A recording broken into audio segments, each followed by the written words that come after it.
یا اللہ آخر میں ہم منت کرتے ہیں جو وبا تیری طرف سے آئی ہوئی ہے، تیری ناراضگی ہے، یا اللہ ہمارے اوپر سے اسے ہٹا دے۔ ہمارے پڑوسی ملک میں یا اللہ جو ایک موت کا رقص جاری ہے اور لاشیں سڑکوں پہ پڑی ہیں، یا اللہ ان کے لیے رحم فرما اور ان کے لیے آسانی فرما۔ ہم انسانیت کے ناطے ان کی ہمدردی میں تیری بارگاہ میں دعا مانگ رہے ہیں۔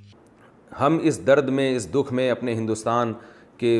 مسلمانوں اور جو دوسرے جو غیر مسلم بھی رہتے ہیں وہ بھی انسانیت کے ناطے ہمارے بھائی ہیں، اس غم میں ہم ان کے ساتھ برابر کے شریک ہیں، اور اللہ تعالیٰ سے ہم دلی دعائیں کرتے ہیں کہ اللہ اس مصیبت سے ہندوستان کے لوگوں کو جلد سے جلد نجات عطا فرما، اور جس کرب و اذیت میں وہ مبتلا ہیں اے اللہ اس بیماری سے، اس مصیبت سے ان کو نکال دے، اور جب تک یہ بیماری مقدر ہے صبر کی ہم سب کو توفیق عطا فرما، اور